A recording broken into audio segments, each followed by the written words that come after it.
Muito boa tarde a todos.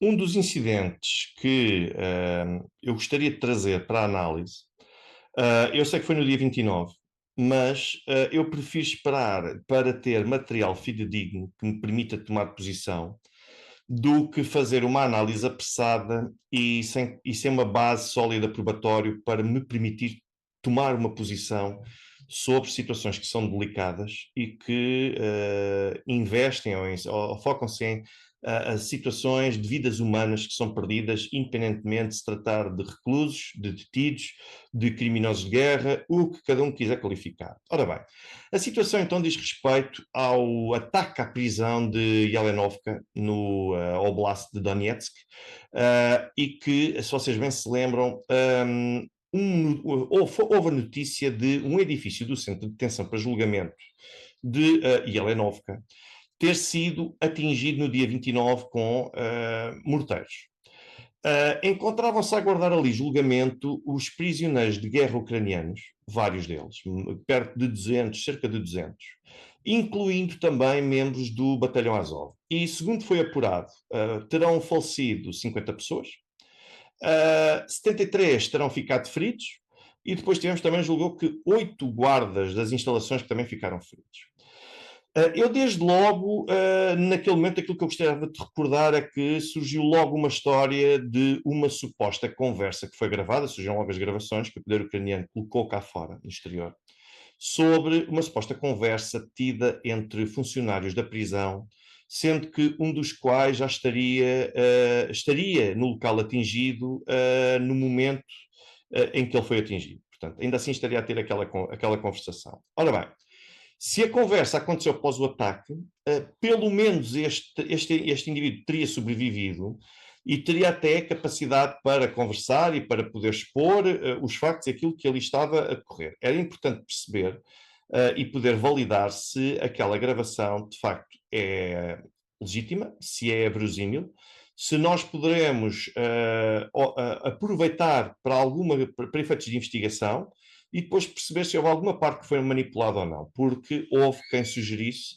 sobretudo do lado ucraniano, que foi rebentada a prisão de Elenovka no interior dessa mesma prisão e que esta não foi atingida com mortais. Ora bem, se a conversa aconteceu então depois do ataque, em princípio, este funcionário e outros reclusos conseguirão dizer o que é que efetivamente testemunharam e viram.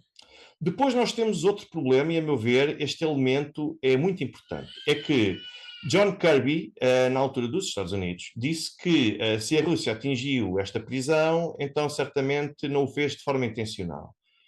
Bom, isto é uma afirmação bizarra. Quantas vezes é que nós já ouvimos este tipo de declarações por parte de uma das partes envolvidas, ou, direta ou indiretamente, neste conflito armado, salvaguardando a hipótese de ter atingido um determinado objetivo, mas justificando esse ato como tratando-se de um acidente. Sinceramente, eu não me recordo de nenhuma vez isto ter acontecido. É possível que haja, mas eu não me recordo. Bom, duvido que eles tenham atingido, mas se atingiram foi sem querer. Isto é muito estranho. Isto está longe até de ser a regra as partes admitirem a hipótese de ter cometido um crime de guerra, de se terem enganado no tipo de alvo que atacaram e alegarem que de facto poderá ter sido sem querer. E isto faz presumir, para todos os efeitos, que os Estados Unidos, isto refiro-me aos Estados Unidos não no âmbito de uma teoria da conspiração, de que os Estados Unidos são o mal, a razão, a raiz de todos os males do mundo, não é nesse sentido, é no sentido que foi John Kirby que de facto teve esta intervenção. Mas, como tal, aquilo que isto ajuda a presumir é que os Estados Unidos têm conhecimento de que os ucranianos podem ter atingido a zona e, eventualmente, a prisão. Como é que eles atingiriam? Seria possível, por exemplo, com os mísseis a partir com a utilização do sistema HIMARS.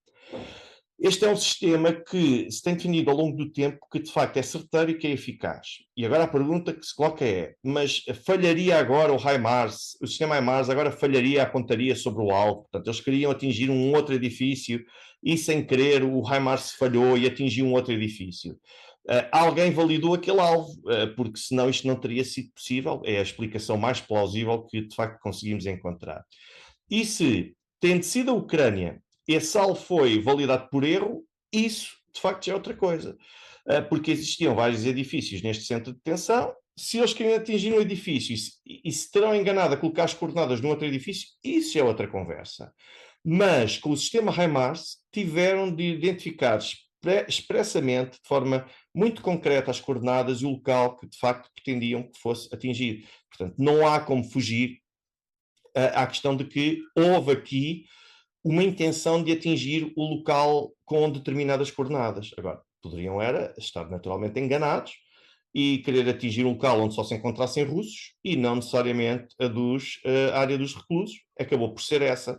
Até porque isto é estranho, porque alguns voluntários de ONGs que estiveram no local e que estiveram detidos durante um período de tempo porque os pró-russos acreditavam que poderiam ser pessoas a trabalhar para o batalhão Azov, depois acabaram por ser libertados, mas tiveram algumas declarações ao Washington Post em que dizem que havia de facto um edifício onde se encontravam os reclusos, separados dos restantes.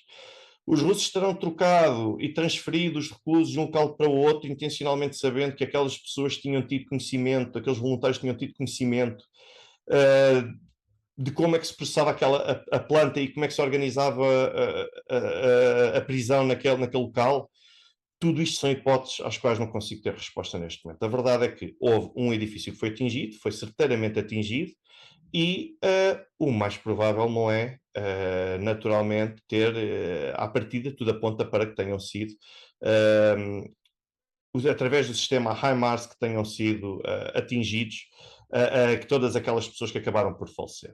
Ora bem, agora, por outro lado, aquilo que eu gostava de dizer é que as alegações ucranianas de que foram Moscovo a causar aquela morte têm fragilidades, mas as alegações de Moscovo de que foi Kiev a atingir aquelas instalações também têm fragilidades. As duas partes têm muito a ganhar e as duas partes têm muito a perder.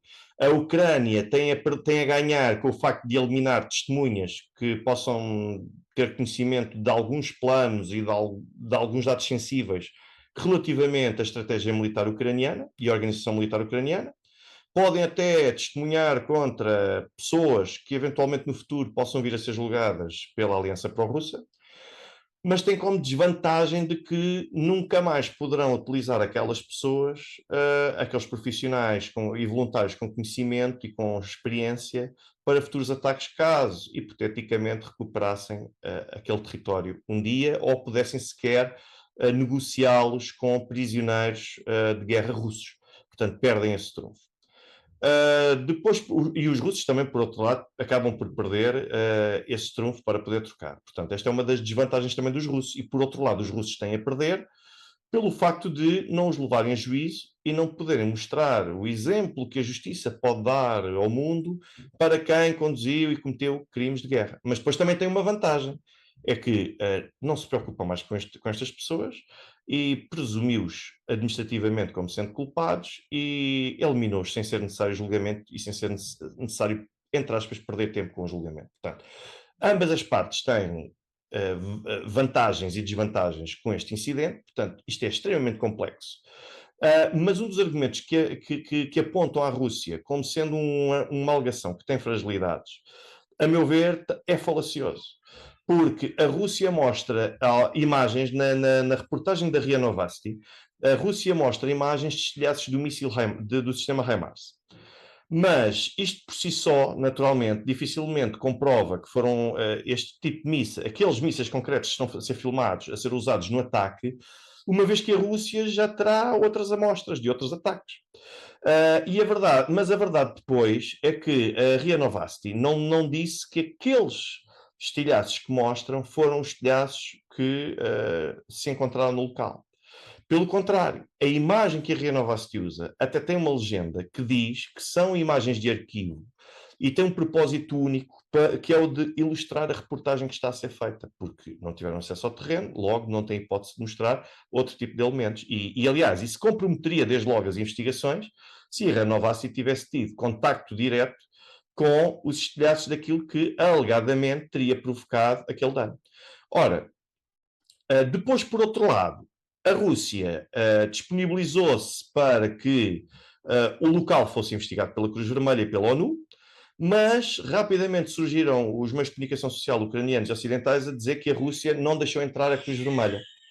Ora bem, é importante esclarecer o seguinte: a Rússia não deixou aceder ao local a Cruz Vermelha ucraniana, mas continua a deixar que tenha acesso ao local o Comitê Internacional da Cruz Vermelha. Estamos a falar de entidades que, embora estejam ligadas entre si, são entidades bastante diferentes. E existe maior suspeita ou presunção de credibilidade por parte do Comitê Internacional da Cruz Vermelha do que propriamente por parte da Cruz Vermelha ucraniana.